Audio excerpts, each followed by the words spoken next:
let's take a stroll down memory lane and reminisce on a time where you first heard the word to tattletale, to tell someone on today's generation to snitch. How did that make you feel? Were you the snitch? Were you the person that no one could trust? Or were you the person that made a difference? We're going to be discussing that here on Courtneys Corner. Don't go nowhere.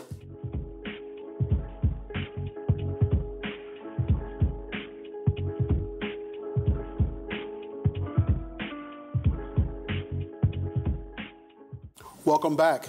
Have you ever wondered what goes through the mind of an individual or what a person is feeling like when they're put in a position where they are questioning whether to snitch or not to snitch? Well, here with me is Sean Harris and Tamika Daniel. Thank you so much for joining us. They both work at Brooklyn Lab Charter School. Tamika Daniel was a U.S. history teacher for the 8th grade, and Sean Harris right here is the Dean of Culture. Thank you so much for being here, guys. So, thank you so much for coming back. I know we had you on the episode before, but we can't seem to get rid of you. You're a family here. Thank you so much. No problem. Mr. Harris, how you doing? Tell the people about yourself a little bit. My name is Sean Harris. I've been in education for about 7 years. I started in corporate America. Come from a single parent home. My goal coming out of college was to definitely just get a job with a suit and, you know, be able to have an Amex and go out there and just buy what I wanted. Then I realized my passion with kids. And I started working, did a non-for-profit, worked there. Then I started with Eagle Academy for Young Men. Okay. Went back to school because it was a second career for me. Then I went to New York, New Jersey, where it was like gangbang city. Everything was crazy out there, Bloods, Crips.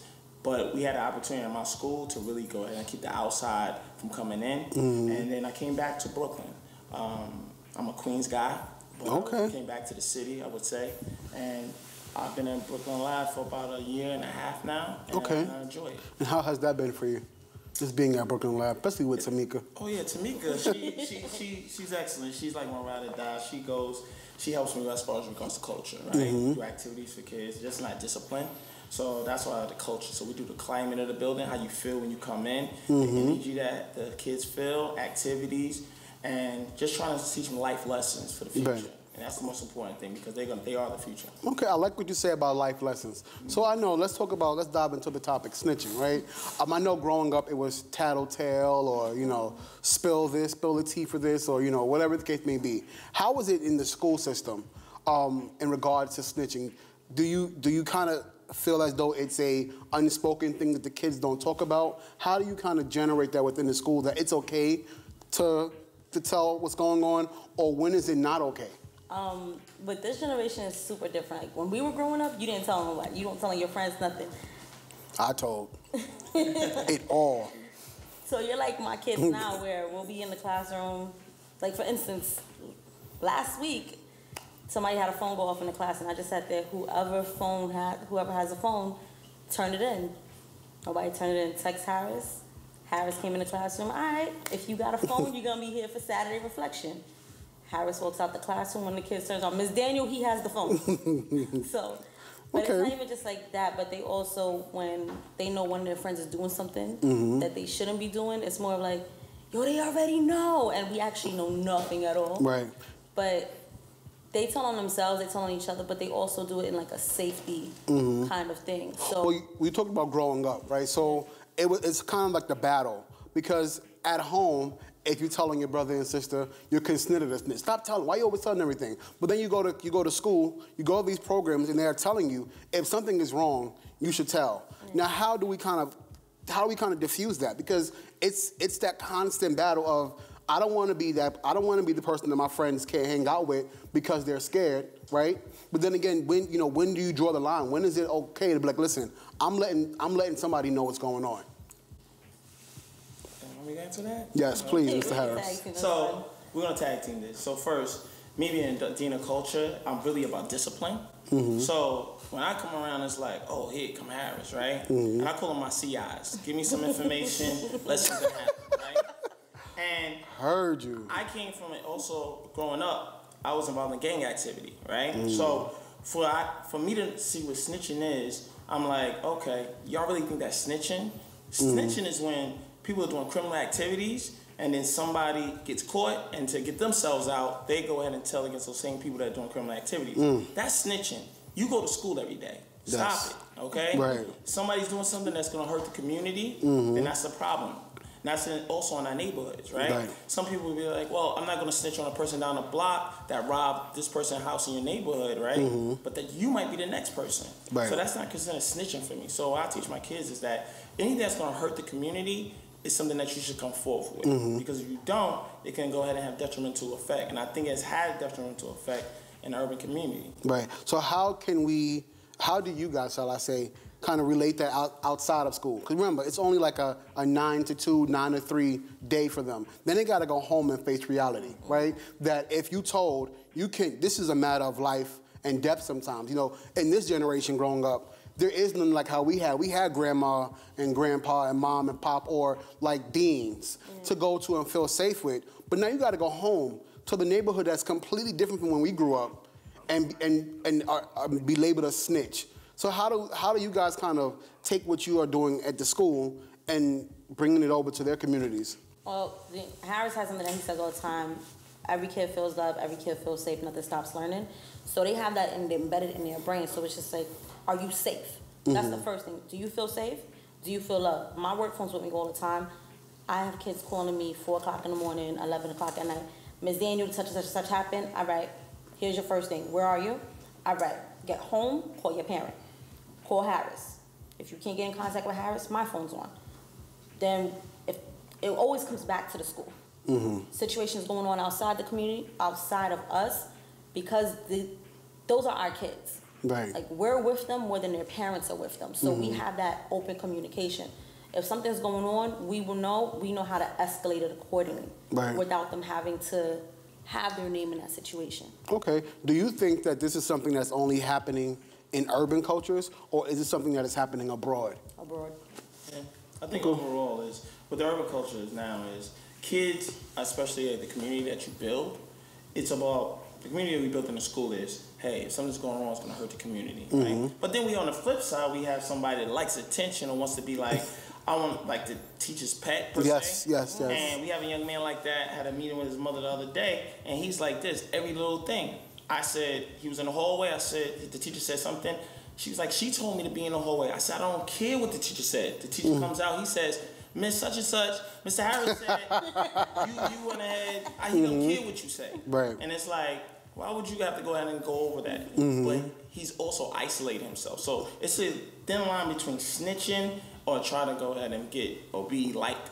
And that's what I think he's trying to do. And that now isolates him, because he's not doing it to better the community. He's just going to go ahead and get a favor for himself. Okay, well, I thank you for sticking around. They'll be right back on Courtney's Corner.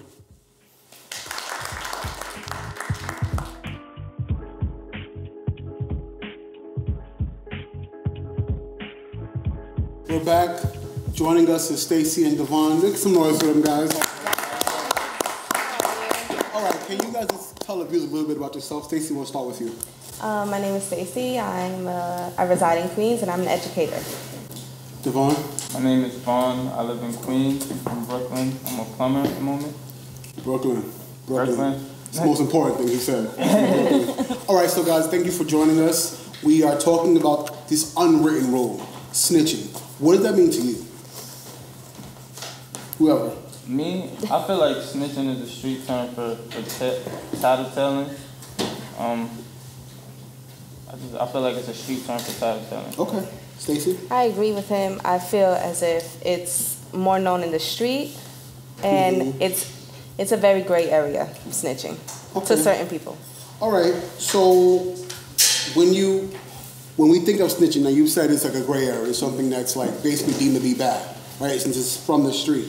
Why, or not why, how can we turn that around and kind of make it known that it's okay to tell if need be? We have people who have lost their lives, who, right now, such as Chase, people like that, rappers and artists, even like the young boy Junior, who we sort of got brutally murdered on all these social media sites. And no one kind of came forward, and said anything because they were afraid. Now, how can we turn that connotation of snitching being a street terminology, which is kind of like in that gray area, to I'm proud of being able to come forward and actually save someone's life.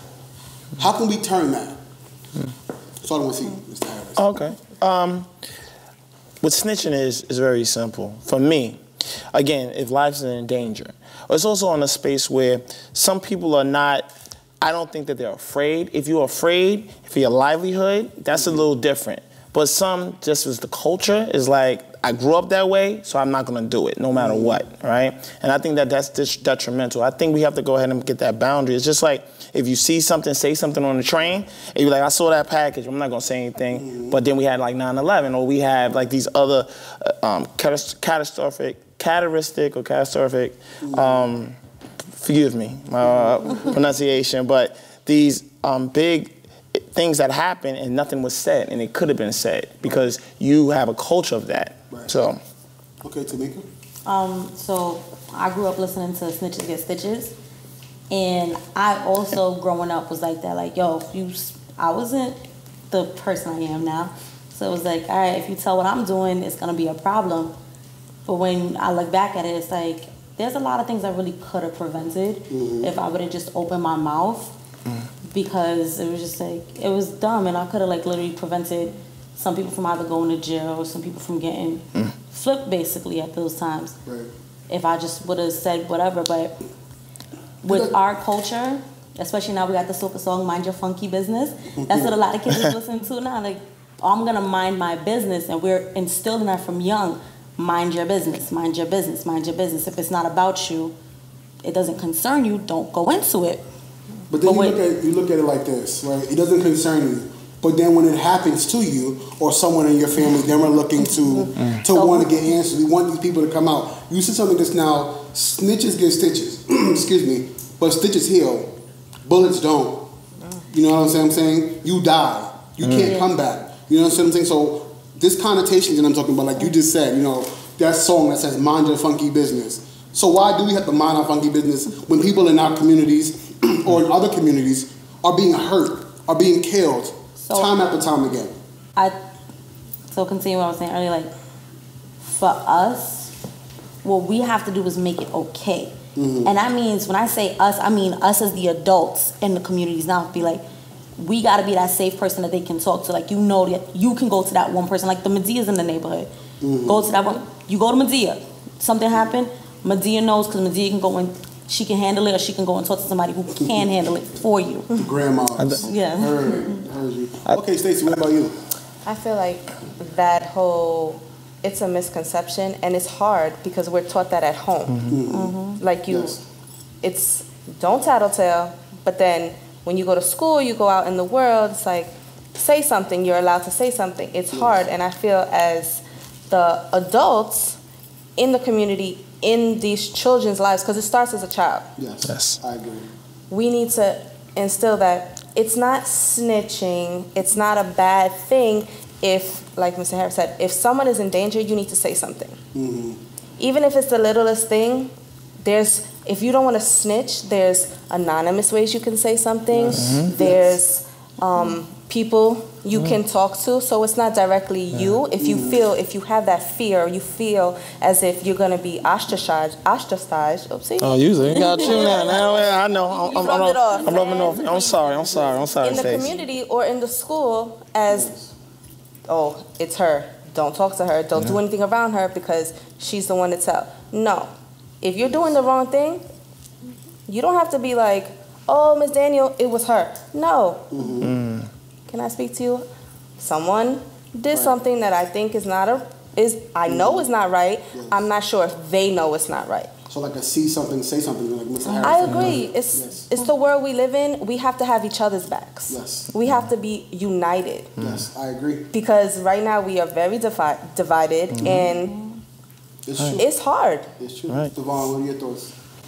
I think the word snitch is generalized. Like what they both said, I feel like it's a big gray area in it. It's something that you have to explain to the youth that if this is not what you aspire to be, if you don't aspire to be in the streets, or if that's not where you are at the moment, that's not what you're looking forward to achieving in life, then you shouldn't consider it like that. But it has to be broken down to the youth, because like she said, in our household, it's taught to us not to tell. Right. But it's also based on your environment, who the crowd you keep, the company you keep, and the positions that you put yourself in. Right. Or maybe, what if we change the word?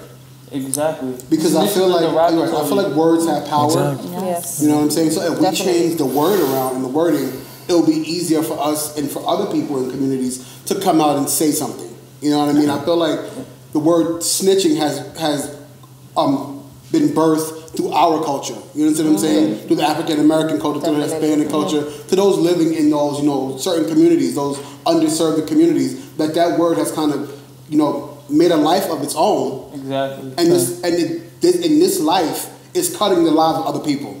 You understand what I'm saying? Agree. We'll be right back in Courtneys Corner.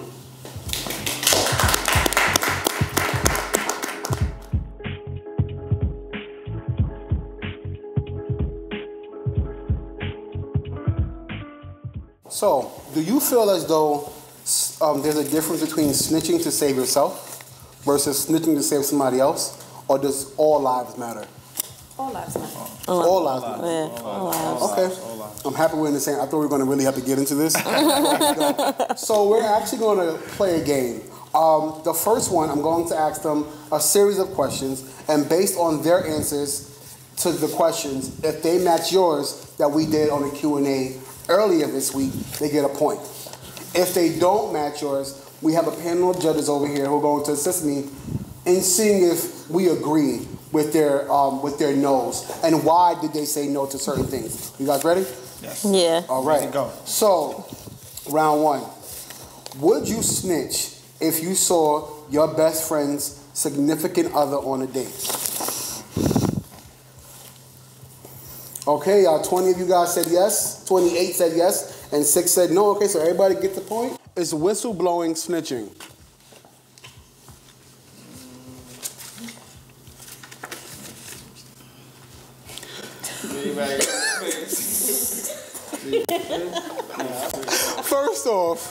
First off, that's not even part of this part of the game, but I'm going to let it ride because we have another game to get into. All right, so 9 of you guys said yes, and 17 said no. So, unfortunately, Stacey does not get a point because that was not part of the game. Let's move on. Is it okay for people aware of Trump's collusion, sexual misconduct, and tax fraud to snitch on the American people?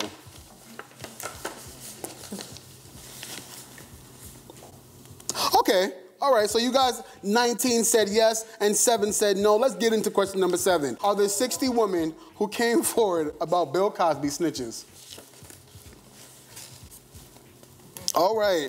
Okay, so they get another point. 20 of you guys said no, and 6 of you guys said yes. All right, last question before we get to round 2. Do cops have an obligation to snitch?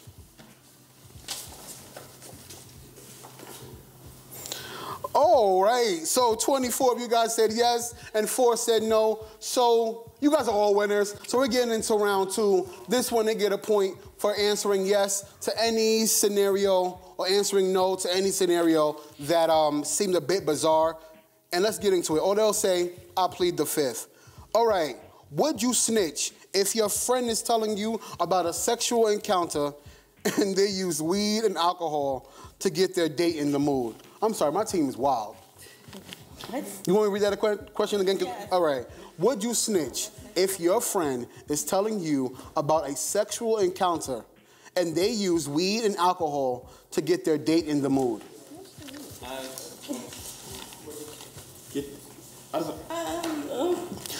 You guys are confusing me. That question is a little... Well, I mean, you go on a date, you have some wine, I think it should have been but instead of and.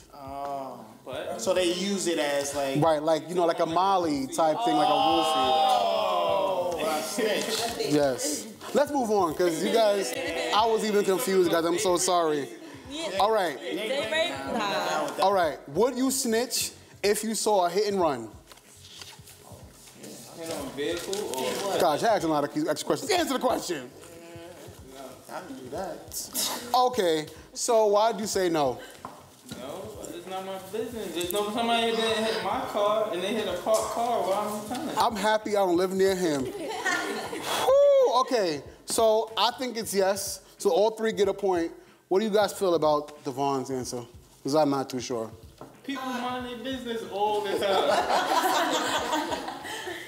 No, it's a hit and run. It's a dumb. I'm gonna say.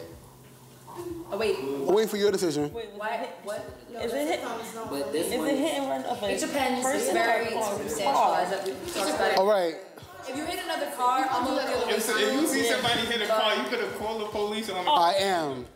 It's a hit and run. Yes. I'm snitching. All right, let's get on to question number 3. If you knew a 50-year-old man was running game on 16 to 18-year-old girls, would you alert someone? I need to be clear. 16 to 18. 16 to 18. 16 to 18. Oh, no. Would I tell on them? Yes, would you alert somebody? Yeah, of course I'm gonna alert somebody. Because the wrong answers have been wild, so that's why I've been waiting over here to see. Okay, finally. Now, Miss Daniel, why would you plead the fifth? All right, so depends on the state. One, because there's some states. We like, in Brooklyn, bro. Oh, in Brooklyn. Me in Brooklyn. In Brooklyn, so I'm gonna change my. I will change my spot to Brooklyn. Yes, but here's where it goes. Too late. Okay, let's keep going because we're running out of time. All right, if you see someone trying to harm themselves, would you alert someone? Okay, I'm with you guys for that. And the last one, here's the scenario. You fight clean and someone stabs you while trying to shoot at you. Hits an innocent bystander that's in the wheelchair. The cops are going to blame you if you don't give a name. Hold on. Would you snitch? Rewind that. I'm going to say it one more time. You're fighting clean, and someone stabs you while trying to shoot at you. They hit an innocent bystander that's in a wheelchair. How are you? Listen. They stabbed me. They shot me. Listen, my team, it's not me. It's not me. So you guys know, it is not my questions. It's the questions of the team. like, these are not mine. All right. All right. So, I'm so... How? Yeah.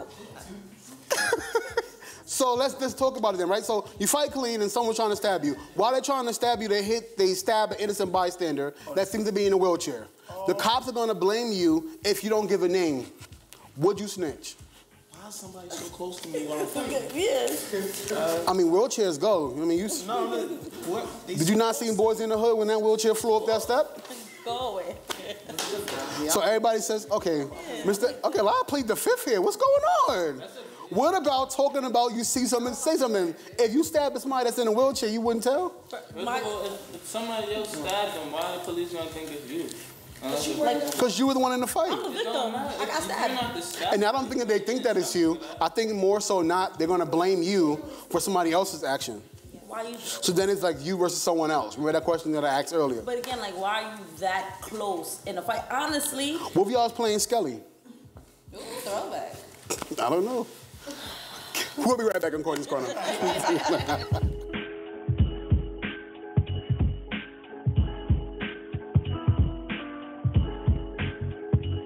Now, my humble opinion is, if you see something, say something. It doesn't matter the community that you're in. If it's all about saving a life, let's try to change the connotation to from snitching to making people aware, to inform. The definition of snitching is to snatch, steal, and sometimes inform. So if we are now informing people of what's going on in our community, we have the chance to be the people we want to see in the world. I thank you so much for watching, and I'll see you next time on Courtneys Corner.